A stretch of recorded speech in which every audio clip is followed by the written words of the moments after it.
جلە کوردی جوانە بەڵاو وایە تا چەندەم چالاکیانە و پێ گرنگە بۆەوەی بێتە هاندانێک بۆ گەنجەکانمان جلوبەرگی جوان و ڕەسەن لەبەرکەن وڵی هەرم جلە کوردی خۆمان جوانە و هەر لەسەرم ئیشەی خۆمان بڕۆین باشە لە کوردەواری خۆمان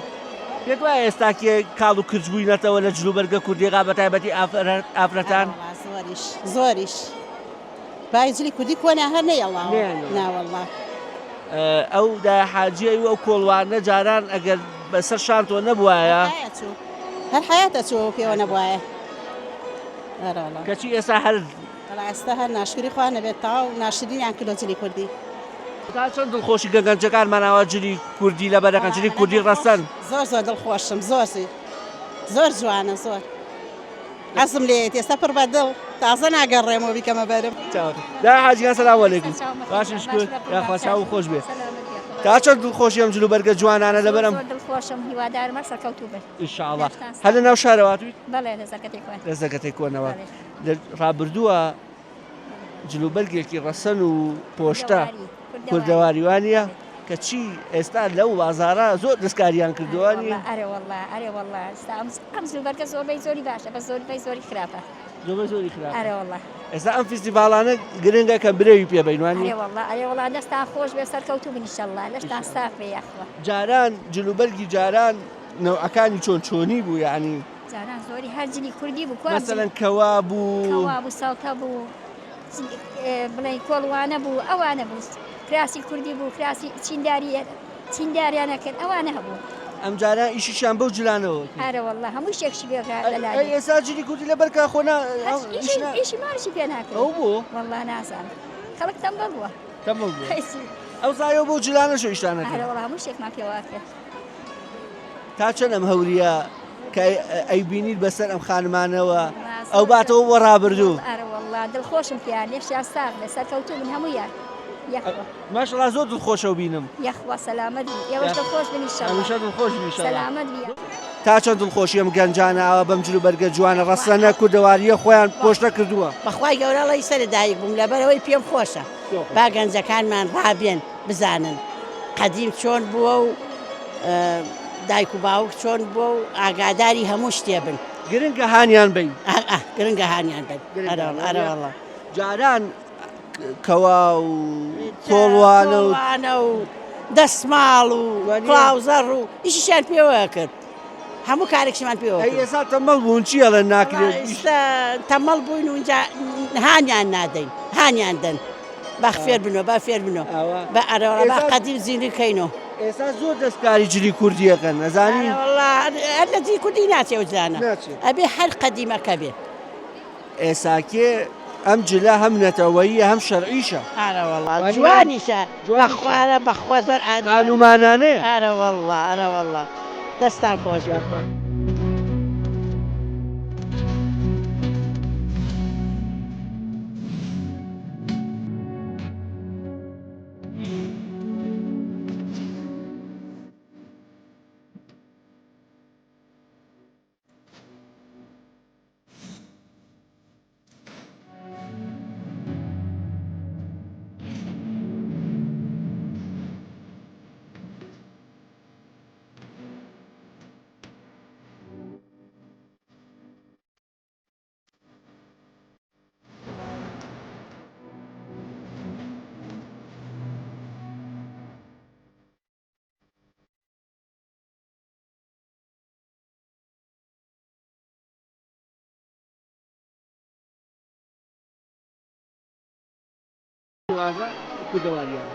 وڵای گرنگێکی زۆری هەیە لەبەرەوەی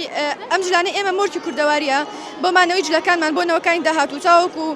ئەگەر جلەکانیشمان کەم بێتەوە لەناو کووردا بمێنێتەوانە پۆشینی جلەکانمان زۆر زەرورە لە هەمان کاتە ئەم جلوبەرگێکی نەتەوەییە لە هەمان کاتیشە بەرکەوتنی لەگەڵ ئاینی پیرۆزی ئیسلامەوە تا شەرعیە کەواتە من نابێت زیاتر هەنمان باکەم جلوبەرگە بپۆشین بەڵێ مەبەستەکە لەوەیە کە مەرجنیە هەر کەسە جلی کوردەواری پۆشی دوور بێ لە ئاینی ئیسلام ئەکرێت کەسەکە پێویستێکی بە دینەوە هەبێت و لەگەڵ ئەوە شاجلێکی پۆشتەی کوردەواریانە بپۆشێت و هەردووکیان بەیەکەوە جلێکی جوان دروستکەن ئەم چالاکیە فستیڤاڵی هەوری پێت وانییە زیاتر واکە ئێمە جلوبەرگە ڕەسەنەکەی خۆمانمان خۆش بێ بە تایبەتی لای خانمان کە ئەمە تایبەتە بە ئەم چالاکی تایبەتە بە خانمان کە لەگەڵ گەورەبوونیاندا دەبینن چالاکێکی ئاوایە فیستیڤاڵێکی ئاوای زیاتر جلوبەرگی کوردیان لا خۆشەویستکن لەوەی کە جلوبەرگێکی وەکوڵێ مۆدەبێت. بەڵە بەڵە بە دڵنیاییەوە ئەم فستیڤالانە هانی کچەکانمانێن هانی خاتونە بەڕێزەکانن کە زیاتر بەلای جلە کوردەواریەکانە بڕۆن هەم جلەکانیان پۆشتەی پێوە دیار بێ و هەم جلێکی کوردەواریانیان لەبەرا بێت و زیاتر جلەکان بە خەڵکی بناسێنرێ خاصەتەن کە فستیڤالەکەی ئێمە فستیڤاڵی هەوریە کە مۆرکێکی کوردەواریە. چەند جزء قورآانی پیرۆزی لەبەرە؟ 9 جزء. 9 جزء لەبەرە؟ ماشاءالله. ئەگەر تۆزێ قورآانی پیرۆزمان بۆ بخوێنی؟ سورة تيم. بەدڵی خۆت. أعوذ بالله من الشيطان الرجيم بسم الله الرحمن الرحيم ياسين والقرآن الحكيم إنك لمن المرسلين على صراط مستقيم تنزيل العزيز الرحيم لتنذر قوما ما أنذر آباءهم فهم غافلون لقد حق القول على أكثرهم فهم لا يؤمنون إنا جعلنا في أعناقهم أغلالا فهي إلى الأذقان وهم مقمحون. هەربژی تەمەدرێژ بی ئینشەڵڵا ماوەی چەندێکە سەرقاڵی لەبەکردی قورآانی پیرۆزی؟ نزیکەی 4 ساڵ. 4 ساڵە 9 جزئی قورآانی پیرۆزی لەبەرەوە؟ بەڵێ. هەربژیت ئەمڕۆ 5 گەشتی عومرە دەرەچیە بەو هیوایەکی ئینشەڵڵا ئەمڕۆ یەکێ لە گەشتەکان بۆ تۆ بێ؟ بەڵێ ئینشەڵڵا. ئینشەڵڵا هەربژیت تا چەند دڵخۆشی بەم چالاکیە؟ وڵا زۆر پێخۆشە حەزم لێ ئەمرەکەم بۆ دەرچێت. ئینشەڵڵا ئینشەڵڵا.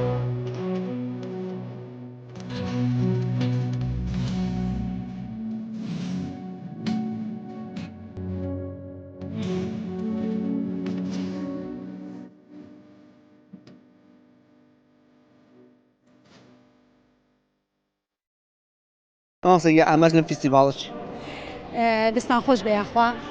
هەمیشە هەر کارێک ئەکرێت چی ڕێکخراوەی بێ چی ئۆرگانی بێ ئەمانجێکی لە پشتەوەیە ئەمەجی ئێمە پنیوکردنەوەی پەیمانە بۆ ئەندامانە و کادرا دڵسۆزانی خۆمان کەشان بەشانی ئێمە ماندوو ونوکاریان کردووە لە ڕێکخراوە هەمیشە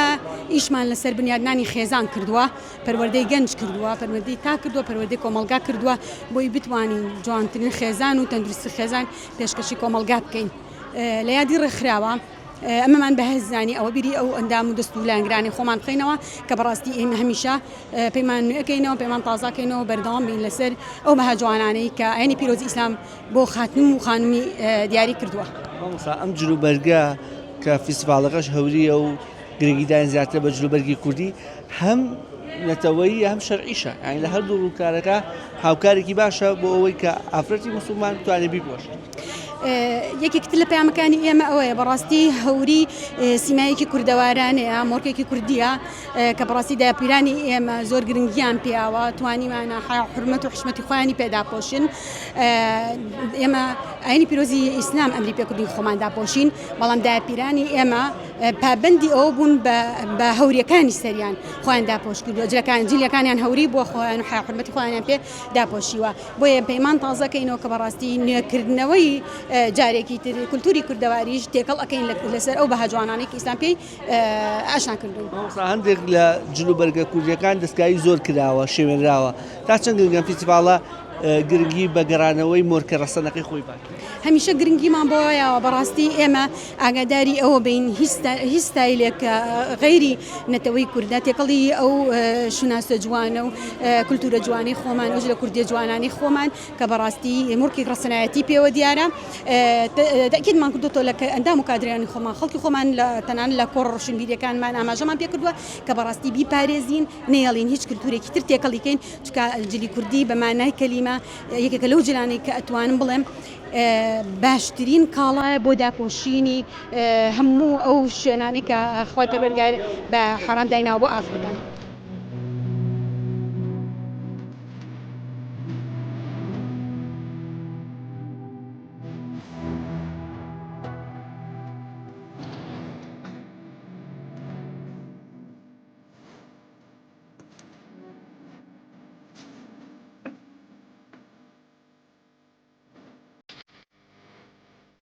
ناو چییە؟ ناو مەسا. مەحساخان. ئەیتۆ؟ ئەمەل. ئەمەلخان. لە پۆلی چەندن؟ وەڵام من دەردەچم بۆ 5. ئەیتۆ؟ لە 4. هەربژیت لۆ چوار لە هەولێر هاتووی یان خەڵکی سلێمانی ڕواندز ڕەواندز چۆنە هاتووی بێرە وڵا هاتمە مار پلکا خۆ لە ڕانیێ دەگە مارە پلکا خۆشاتی نە سلێمانی تا جنابوو لە ڕەواندزی هاتووی بەرێ تەمەن درێژبی باشە پێم بڵێ تا چەند گرنگە و دڵخۆشن لەم چالاکی فیستیڤاڵا بەشداریەکە وەڵام من هەستێکی زۆر خۆشم هەیە کە لێرەکانەمە و هەر بەوەیە کە هەوریەکەشم لەسەر ناشتێکی زۆر خۆشە کە بەوەیە کە جەم لە موسیقانە ئەبێت یعنی ئاز دەکەم تۆزێک لە کورداواری دامە شانازی بە کوردی خۆمەوە دەکەم هەر بژیت ئەی تۆ تێ ئەم جلە جوانانەی بۆ کڕی ئەڵا ئەو کراسە پلکام دایمێ ئەوێ لەگەش کریتم هەر بژیت ئەی تۆ منیش ئەوە جژنی ڕەمەزانم بوو زۆر حەزم لێی بوو بەداکەم گوت کە بۆم بکڕێت زۆر جوان بوو داکیشم بە قسەی کردم بۆ ئێرە لەبەرم کردو پێم شتێکی زۆر جوان بوو کە لە کردەوە نزیکە داواقی لە هاوڕێکانی شاوتەمەنەکان و جلو بەرگە جوانە لەبەرکەن بەڵێ چونکە ئەمە کوردین دەبێ نابێ هەر بەیە قاتیۆ گرین دەبێ خۆمە نابێ شتی تورک و عەرەبی دەبەرکەین دەبێ ئەمە دڵی کوردە بکەین چونکە ئەمە کوردین هەربژی تۆ شەمان بۆ چنو هەیە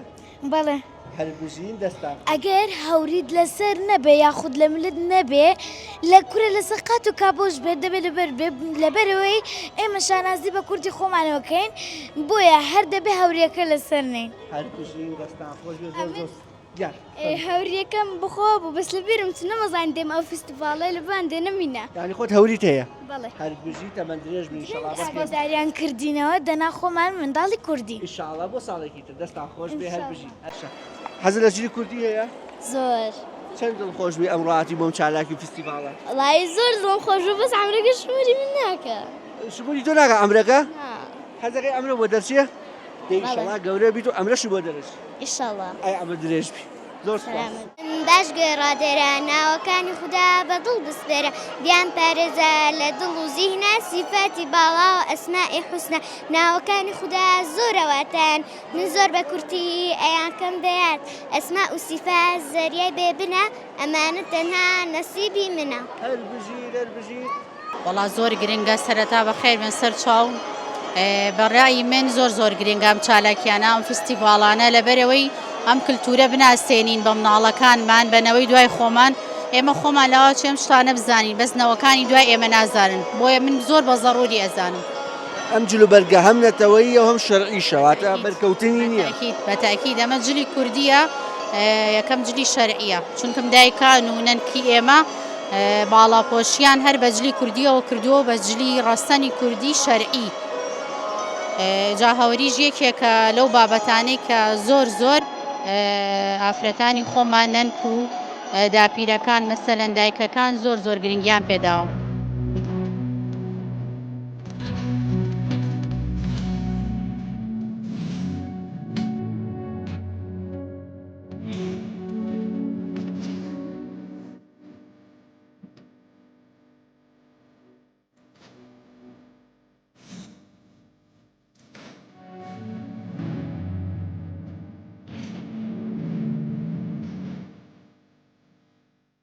تا چەند گرنگە ئەم جۆرە چالاکیانە بەردەوام بن وەڵام حەزەکەم بەردەوامێ زۆر باشی شە و سوودی شەیە ئارێ وەڵا سوودیە بۆ گەنج بۆ ئێمە تازە پێ بووین تازە تاوان بەس بۆ گەنجەکان زۆر باشە یارە ماشەڵڵا گەنجر یاخوا سەرکەوتن قوربان سەلامەت وێ لەشتان ساغ بێ یاخوا جلوبەرگێکی هەم نەتەوەیی و هەم شەرعیشە شەرعیشە ئارێ وەڵا زۆر جوان بەس خۆم لەبەرمانە دوور هاتم بۆیە لەبەرم ناکە سەلامەت بی یاخوا سەلامەت بێ هەشەوێ لە خزمەتانە سەلامەت بی ڕەبی لەشتان ساغ بێ وا لە بەڵا بە دوور بن هەر دوعای خێرمان لەسەر ئێمە تا چەند گرنگەکە ئێمە لەم چالاکیانە بەشداری بکەین و هانی منداڵەکانمان بین کە جلوبەرگی ڕەسەنی کوردی لەبەرکەن وەڵا زۆر گرنگە جلوبەرگی کوردی شتێکی زۆر جوانە ڕەسەنایەتی کوردیە جلوبەرگی کوردی هەم نەتەوەیی هەم شەرعیشە ئەمەوەمان لێ ناکە کە زیاتر بەڕاستی گرنگی پێبین بەڵێ زۆر گرنگی پێین وەڵا من خۆم بە تایبەتی خۆم زۆرم حەز لە جلی کوردیە مناڵەکانیشم بە تایبەتی بە عام جاری وا کاچین بۆ داوەتوشت بە عام جلی کوردی لەبەرەکەین بەڵێ پێوانە لە هەندێک شوێن دەستکاری زۆر جلوبەرگی کوردیکرا پێویستەکە لە ڕێگەی ئەم فستیڤاڵانەشەوە بێ هەوڵ بین بیان گەڕێنینەوە بۆ ئەو جلوبەرگە ڕەسەنەی خۆی بەڵێ بەرە وڵا جلی کوردی تا هەنێ شێوێنراوە بەڵام وڵا هەر شێوازی خۆی جوانە لەسەر ڕستنی کوردی ئەم ژمارانە خەڵاتی عەمرە نەژورۆ ئێمەین بە هاوڵاتیان کێن بۆ ئێرە ئیتر نسیبی هەر کەسێ بوو خی گەورە کردی بە نسیبی هەر کەسێک کە خەڵاتی عەمرەی بۆ دەرەچێت لێرە تیر و پشکی بۆ تا ئێوە ئەم ژمارەدەم بە هەموو بەشداربووان و سەردانیگەرانی ئەم فستیڤاڵە دواتە قورعایەکەکرێ ژمارەیە هەر کەسێ ژمارەکەی دەرچۆڵە ژمارەونە ئەوڵێ منم بەم شێوەیە عمرێکی بۆ دەرەچێت بەم شێوەیە ئەمە چاندم کارە چی بووە بۆچی ئەم بریتانم پرۆژەیە کردوتەوە وەلای پرۆژێکە بووی دڵخۆشکردنی خەڵکو و جا ئەمەش وەکو پرۆژێکی کولتوریە و بەم جۆرە بەڵێ جەنابوو تا چەند دڵخۆشی بەوەی کە لە فستیڤاڵێکی ئەوە هاوکاری تووە دەستباری بۆ سەرکەوتن و بەڵێ سەرتاسپاسڵی گەورەکان فستیڤالە بەبێ کێشە بەڕێوەچوو زۆر دڵخۆشم چونکە فستیڤالێکی کولتوری و کوردەواری خۆمانە هەوری یەکێکە لە ڕەمزی کوردەواری و زۆر دڵخۆشم زیاتر بۆ دڵخۆشم کە ئەم گەشتی عەمرەیەیان داناوە کە بە شێوازێکی تیر و پشکێکە چەندین گەشتی عەمرە دەرەچێت.